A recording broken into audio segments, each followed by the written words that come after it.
여러분 반갑습니다. 행소장입니다. 퇴직을 하고 나면 현직에 있을 때 미리서 좀 챙겨 놓을 걸 이런 생각을 하는 것들이 몇 가지가 있거든요. 그 중에서 가장 중요한 것이 재정적인 문제입니다. 그러니까 현직에 있을 때 이런 부분은 내가 좀 챙길 수 있었는데 미리서 좀 알아봤으면 좋았을 걸 이런 생각을 할 때가 많아요. 우리가 이제 퇴직을 하고 나면 가장 힘든 부분이 재정적인 부분이 될 거거든요. 이제 퇴직을 안 해보신 분들은 뭐 감이 잘 안 올 건데 퇴직을 하고 나면 그런 부분들이 가장 좀 이렇게 피부에 와 닿아요. 왜냐하면 내가 벌었던 그런 수입이 어느 날 갑자기 이제 줄어버리잖아요. 어느 날 갑자기 수입이 줄어버리니까 많이 위축이 되고 또 이것을 어떻게 해야 되지 이런 이제 당혹스럽기도 하고 이제 그렇게 됩니다. 그래서 가능하면 퇴직 이전에 내가 퇴직 이후를 대비해서 재정적인 부분을 어떻게 설계를 할까 이런 부분에 대한 고민을 좀 해보셔야 되거든요.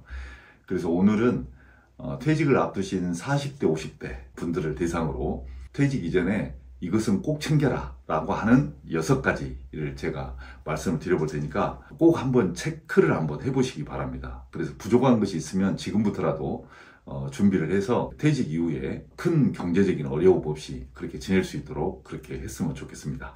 첫 번째는 내가 지금 현재 가지고 있는 그 자산, 그리고 퇴직을 하게 되면 받게 될 예상 연금, 그리고 한 달에 나가는 지출 금액, 이런 것들을 총망라해서 내 자신이 가지고 있는 현재의 자산을 이용해서 어떻게 퇴직 이후에 설계를 할 것인지에 대해서 재정 전문가하고 반드시 상의를 좀 하시기 바랍니다. 보험회사나 은행에 가면 그 재정 전문가들이 있거든요. 그런 재정 전문가들하고 퇴직 이전에 반드시 내 자신이 가지고 있는 자산을 어떻게 운영하면 좋을 것인지, 적금은 어느 정도 지금 들어가고 보험은 어떻게 들어가고 생활비는 어느 정도 써야 되고 뭐 이런 전반적인 부분에 대해서 재정 전문가의 조언을 꼭 받으셔가지고 나의 그 퇴직 이후의 재정 설계를 야무지게 좀 이렇게 하시기 바랍니다. 그 다음에 이제 두 번째는 내가 지금 현재 현직에 있을 때 지출하고 있는 지출 내역을 한번 좀 쭉 살펴보시기 바랍니다. 집에 이제 카드 내역서들 이렇게 날아오잖아요.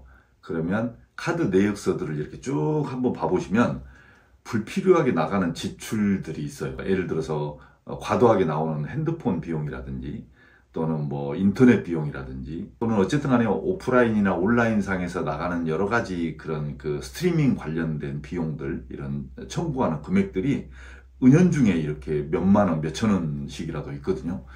그래서 내가 지금 퇴직 이후에 나가서는 안 될, 나갈 필요가 없는 이런 금액이 뭐가 있는지를 꼼꼼히 한번 이렇게 카드 내역서를 보고 지출 내역을 좀 확인을 좀 한번 해보시기 바랍니다. 그래서 불필요한 부분은 과감하게 퇴직하기 전에 미리서 좀 이렇게 줄여나가는 그런 노력이 좀 필요하지 않을까 싶습니다. 그 다음에 이제 세 번째는 부채 문제인데요. 제가 주변에도 보면 많은 사람들이 그 퇴직 이후에 그 대출 받은 거, 부채 문제 때문에 고민들을 많이 하더라고요. 근데 재정 전문가들의 이야기를 들어보면 퇴직 이후에 가장 재정적으로 어렵게 만드는 게 부채라고 하거든요. 이게 이제 이자가 나가기 때문에 그러잖아요. 어떻게 보면 그 내가 돈 벌어서 은행에다가 갖다 바치는 거잖아요.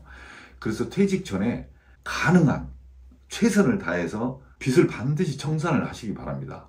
하여간 좀 허리띠를 쫄라매는 한이 있더라도 퇴직 이전에는 내가 가지고 있는 그런 주택에 대한 빚 또는 자녀 이렇게 학자금으로 받은 신용대출이라든지 이런 부분이 있으면 어쨌든 부채를 다 해결을 하셔야 돼요.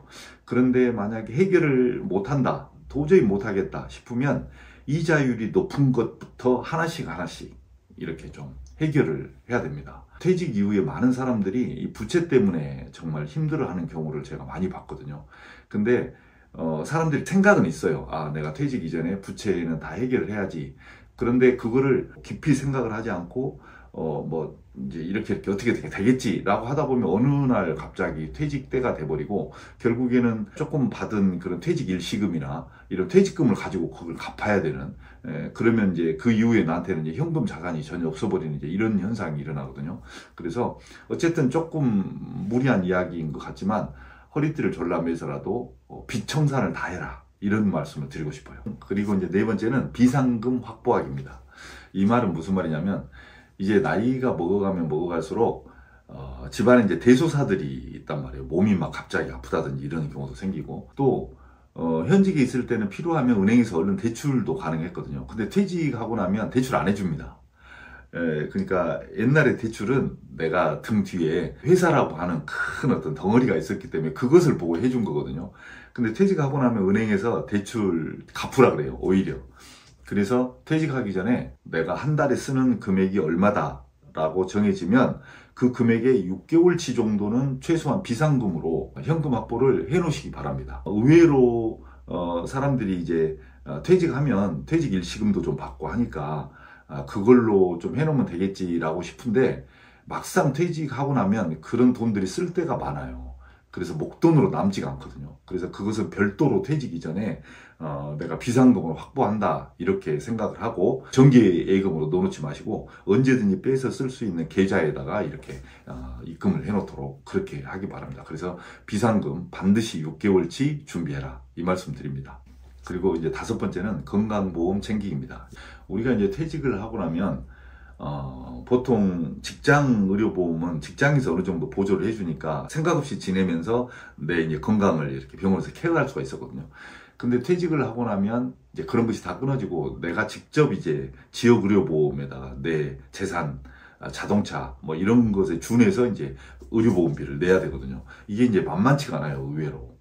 그 다음에 이제 또 하나는, 그거는 이제 기본적으로 내가 이제 건강 관련된 체크를 해볼 때 이제 필요한 보험이고, 내가 이제 큰 병이 걸렸다든지 또는 뭐 수술을 해야 된다든지 이런 것에 대비해서 건강보험을 꼭 그 사보험이라고 하죠. 이런 보험을 한번 체크를 한번 해보시기 바랍니다. 요새는 많은 사람들이 뭐 실손보험이라든지 생명보험이라든지 이런 것들을 기본적으로 다 들어놓긴 하더라고요. 그런데 그래도 그 보험이 내가 과도하게 들어있는 건 아닌지, 혹은 너무 적게 들어있는 건 아닌지, 이런 것을 현직에 있을 때 체크를 한번 해보셔야 돼요. 퇴직하고 나면 보험도 잘 들어주지도 않을 뿐더러 또 이미 늦어요. 그래서 현직에 있을 때 내가 지금 부족한 보험이 무엇인지, 혹은 또 과도하게 들어있는 것은 무엇인지, 이런 부분들을 그 보험 설계사나 이런 전문가들을 통해서 한번 상의를 해서 어떤 건강보험에 대한 그런 계획을 다시 한번 좀 수립을 해보시기 바랍니다. 그리고 마지막에 이제 6번째는, 퇴직을 하고 나면 이제 여가 시간이 많지 않습니까?